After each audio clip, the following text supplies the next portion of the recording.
Hello, dear students. Welcome to Neetshala. This is the audio book that we are releasing. You can study and utilize this by closing your eyes and hearing it by using your earphones. No need to watch the screen always because these screens are equally harmful to your eyes. So let's start the NCERT reading, and this is Suyashi here. Chapter 5, Morphology of Flowering Plants. The wide range in the structure of higher plants will never fail to fascinate us.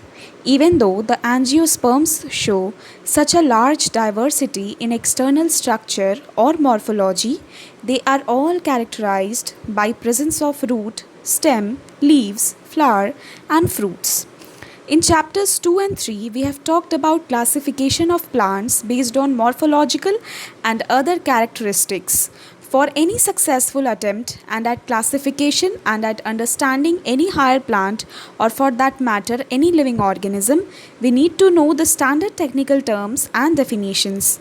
We also need to know about the possible variations in different parts found as adaptations of the plant to their environment. Example, adaptation to various habitats for protection, climbing, storage, etc. If you pull out any weed, you will see that all of them have root, stems, and leaves. They may be bearing flowers and fruits. The underground part of flowering plant is the root system, which is the portion above the ground forms the shoot system. 5.1 The root. Majority of dicotyledonous plants, direct elongation of radicle leads to formation of primary root which grows inside the soil.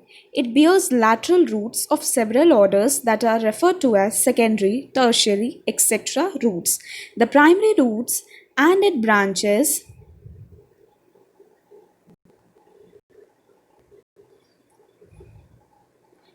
constitute the taproot system as seen in the mustard plant. In monocotyledonous plants, the primary root is short-lived and is replaced by a large number of roots. These roots originate from the base of the stem and constitute the fibrous root system as seen in wheat plant. I repeat, these roots originate from the base of stem and constitute the fibrous root system as seen in wheat plant. In some plants like grasses, monstera and the banyan tree, roots arise from parts of plant other than radicle and are called adventitious roots. The main function of the root system are absorption of water and minerals from the soil, providing a proper anchorage to the plant parts, storing reserve food materials, and synthesis of plant growth regulators. 5.1.1 Regions of the root. The root is covered at the apex by a thimble-like structure called the root cap. It protects the tender apex of the root as it makes its way through the soil. A few millimeters above the root cap is the region of meristematic activity. The cells of these region are very small, thin-walled, and with dense protoplasm. They divide repeatedly. The cells proximal to this region undergo rapid elongation and enlargement and are responsible for the growth of root in length. This region is called region of elongation. The cells of the elongation zone gradually differentiate and mature. Hence, this zone proximal to region of elongation is called the region of maturation. From this region, some of the epidermal cells form very fine and delicate thread-like structures called root hairs. These root hairs absorb water and minerals from the soil. Please like, share and subscribe to Neetshala. 5.1.2 Modifications of root. Roots in some plants change their shape and structure and become modified to perform functions other than absorption and conduction of water and minerals. They are modified for support, storage of food and respiration. Tap roots of carrot, turnip and adventitious roots of sweet potato get swollen and store food. Can you give some more such examples?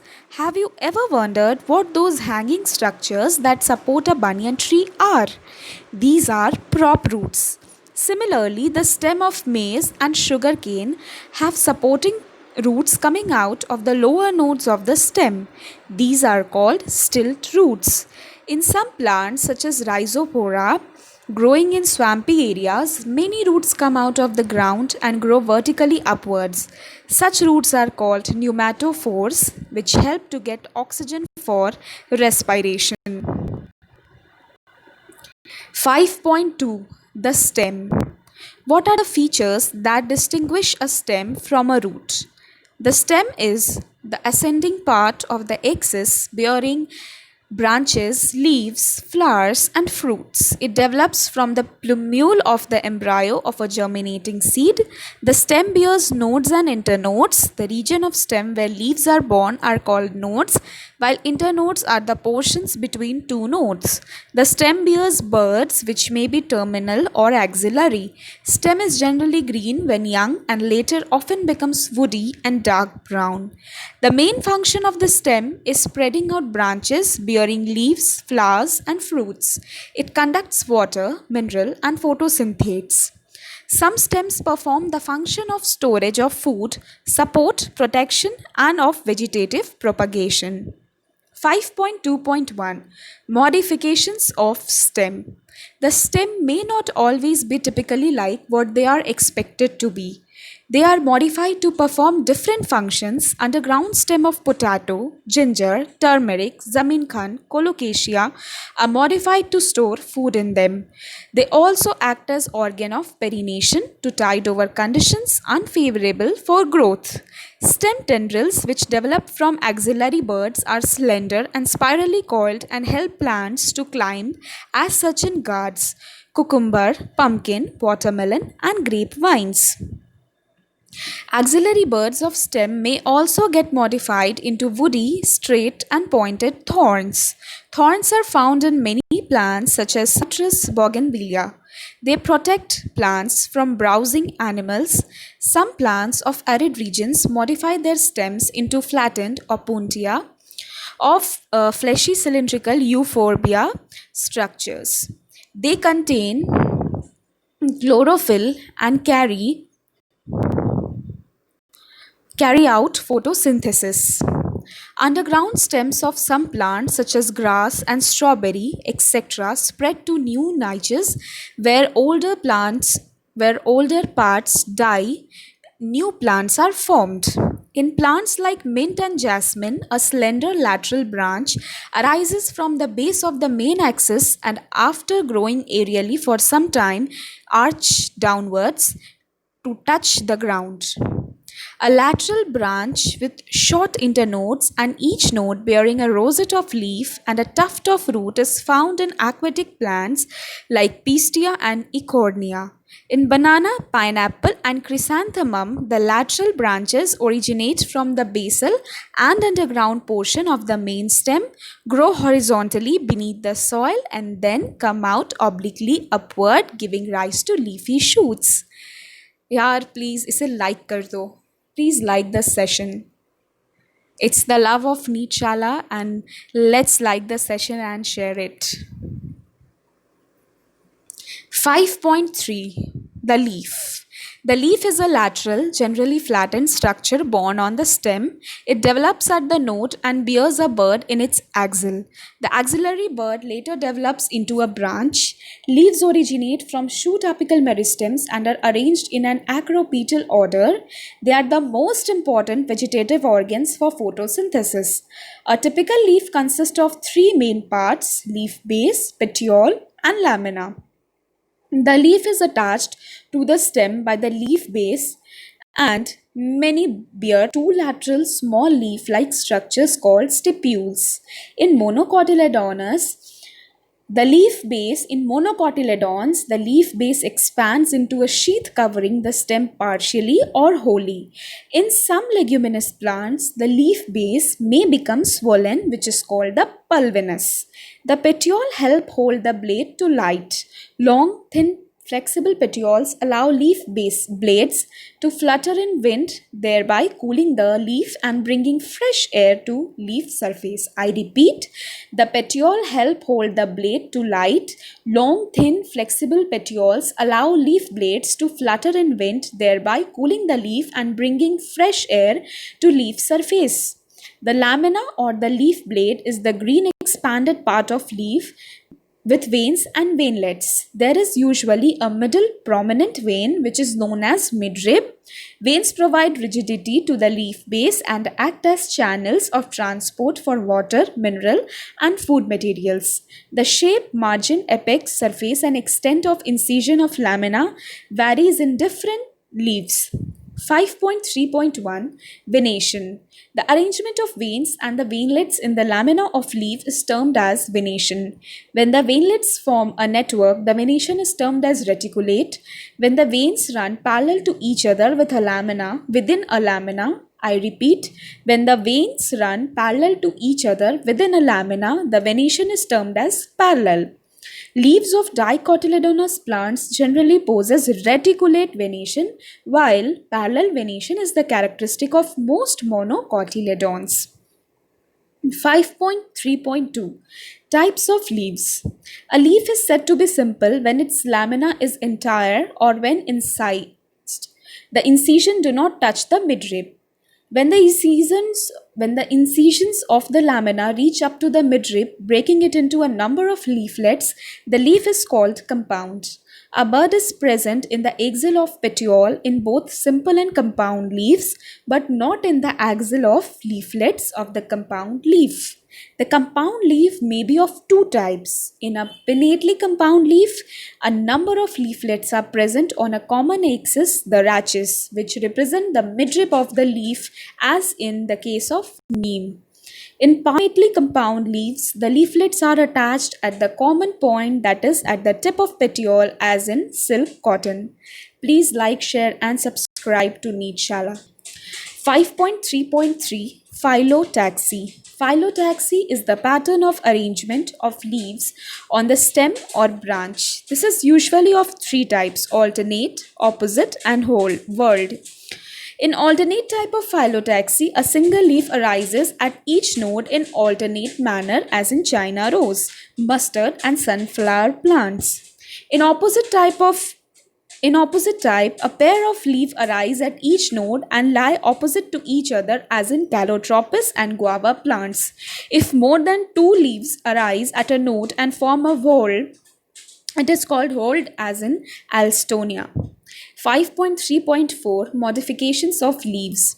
Leaves are often modified to perform functions other than photosynthesis. They are converted into tendrils for climbing, as in peas, or into spines for defense, as in cacti. They are the fleshy leaves of onion and garlic store food.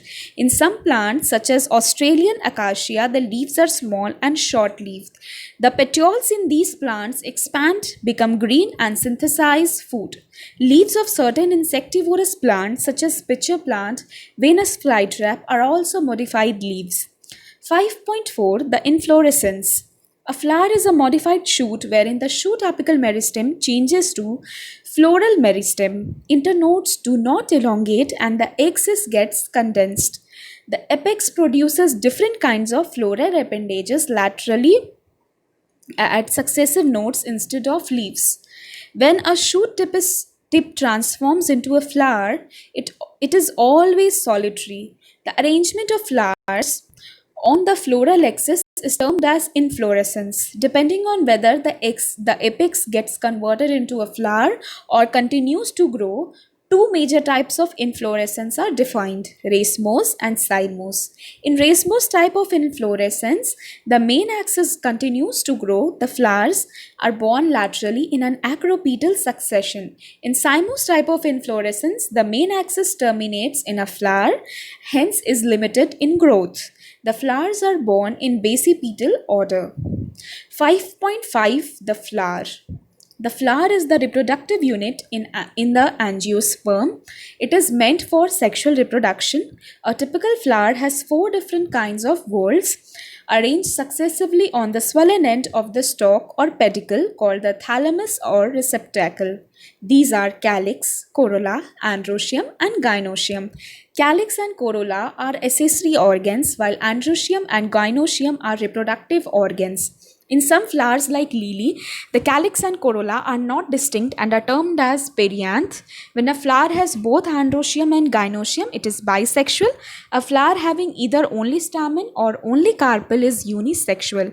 In symmetry, the flower may be actinomorphic, radial symmetry, or zygomorphic, bilateral symmetry. When a flower can be divided into two equal radial halves in any radial plane passing through the center, it is said to be actinomorphic. Example, mustard, datura, chili. When it can be divided into two similar halves only in one particular vertical plane, it is zygomorphic. Example, pea, gulmohar, bean, cassia.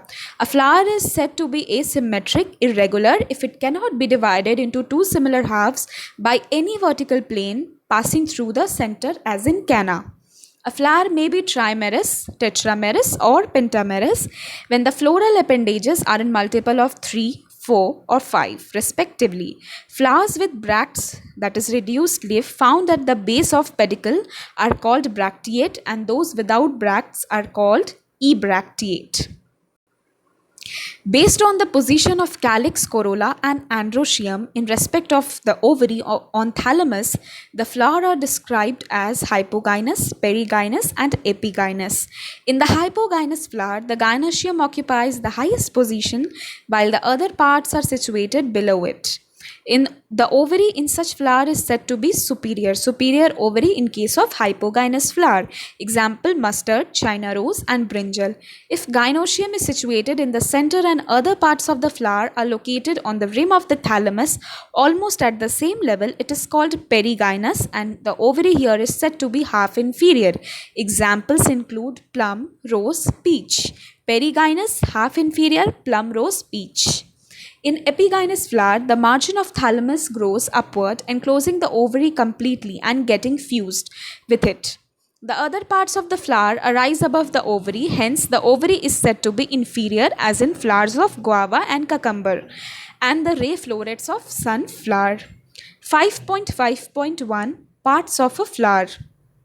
Each flower normally has four floral whorls, viz. Calyx, corolla, androecium, and gynoecium. 5.5.1.1 Calyx. The calyx is the outermost whorl of the flower and the members are called sepals. Generally, sepals are green, leaf-like, and protect the flower in the bud stage. The calyx may be gamosepalous, sepals united, or polysepalous, sepals free. 5.5.1.2 Corolla. Corolla is composed of petals. Petals are usually bright colored to attract insects for pollination. Like calyx, corolla may also be united.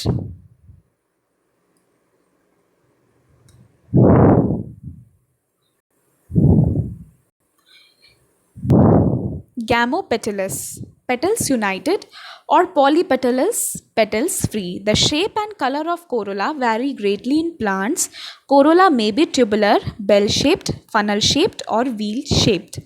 Aestivation, the mode of arrangement of sepals or petals in floral bud with respect to other members of the same whorl, is known as aestivation. The main type of aestivation are valvate, twisted, imbricate, and vexillary. When sepals or petal in a whole just touch one another at the margin without overlapping, as in calotropis, it is said to be valvate.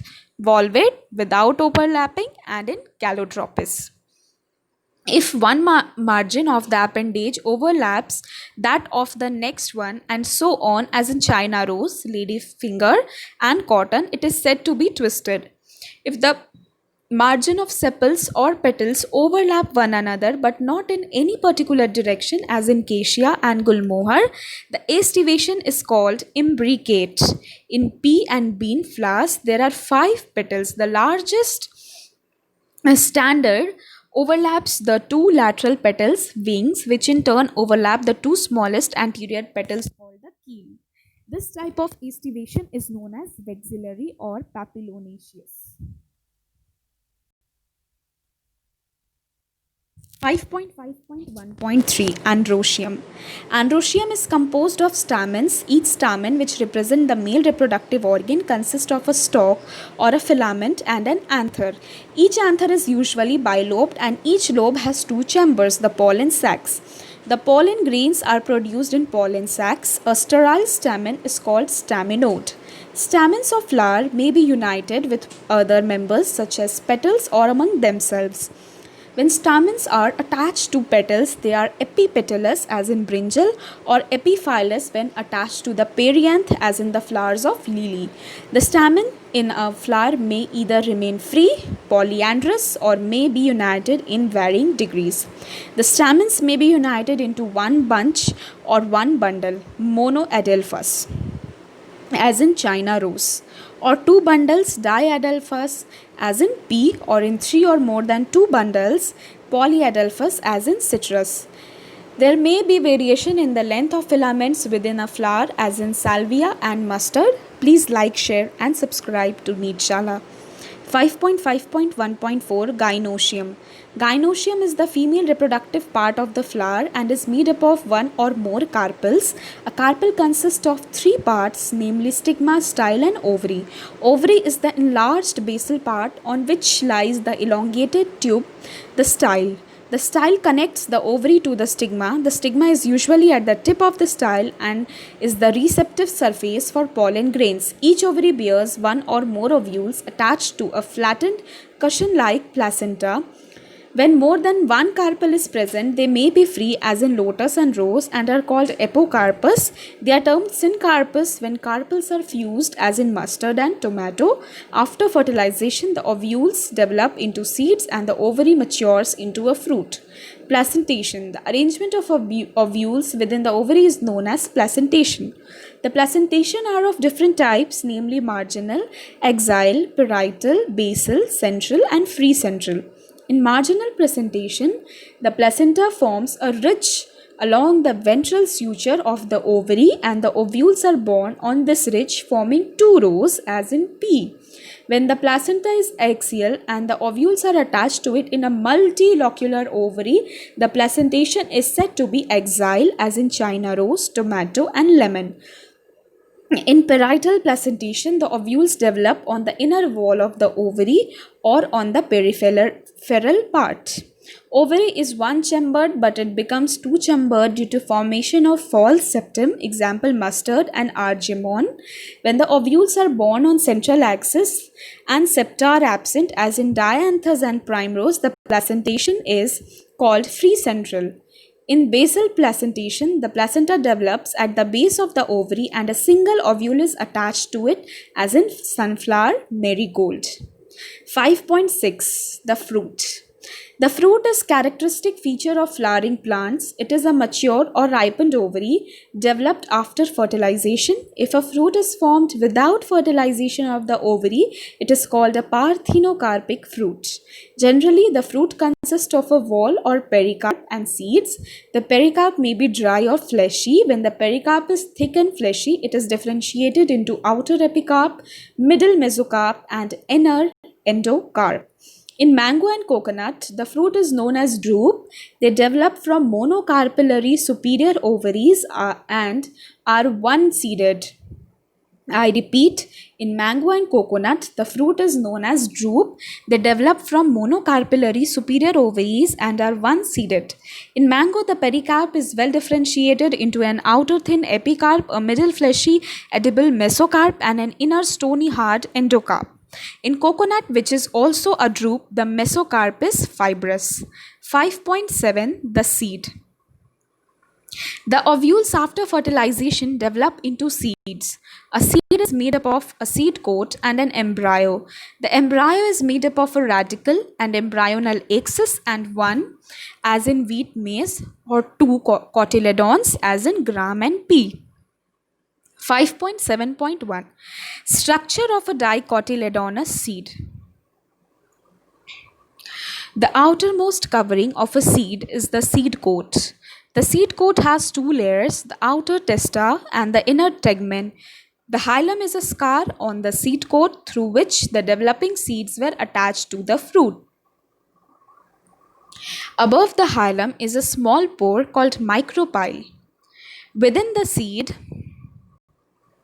Within the seed coat is the embryo consisting of an embryonal axis and two cotyledons. The cotyledons are often fleshy and full of reserve food materials. At the two ends of the embryonal axis are present the radicle and the plumule. In some seeds, such as in castor, the endosperm formed as a result of double fertilization is a food storing tissue. In plants such as bean, gram, and pea, the endosperm is not present in mature seeds, and such seeds are called non endospermous. 5.7.2 Structure of monocotyledonous seed. Generally, monocotyledonous seeds are endospermic, but some, as in orchids, are non-endospermic. The seeds of cereals such as maize, the seed coat is membranous and generally fused with the fruit wall. The endosperm is bulky and stores food. The outer covering of endosperm separates the embryo by a proteinaceous layer called aleurone layer. The embryo is small and situated in groove at one end of the endosperm. It consists of one large and shield-shaped cotyledon known as scutellum and a short axis with a plumule and a radicle. The plumule and radicle are enclosed in sheaths which are called coleoptile and coleorhiza respectively. I repeat, the plumule and radicle are enclosed in sheath which are called coleoptile and coleorhiza respectively.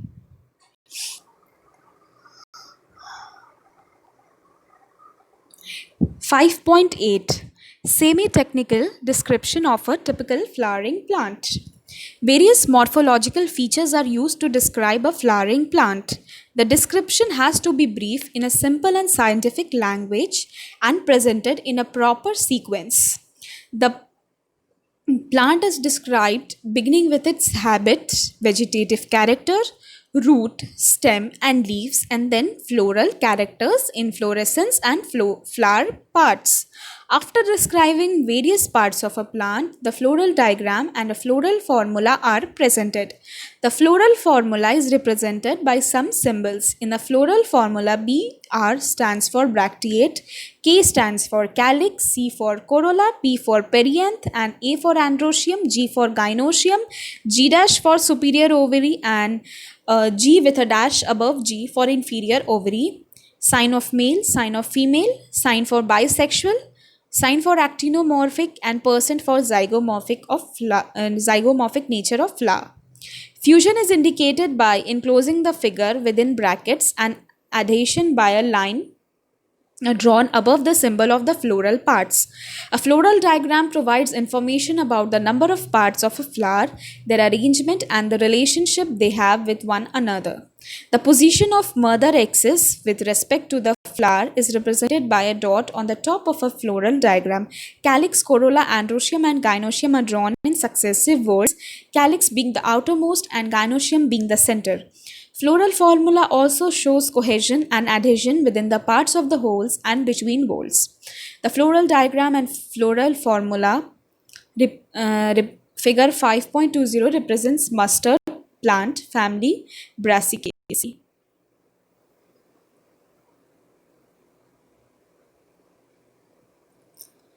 Description of some important families. NCERT has described about Fabaceae, Solanaceae,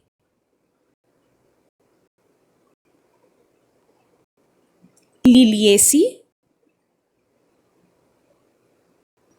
and with that comes to an end of the chapter. Please like, share and subscribe to NEET Shala. Thank you.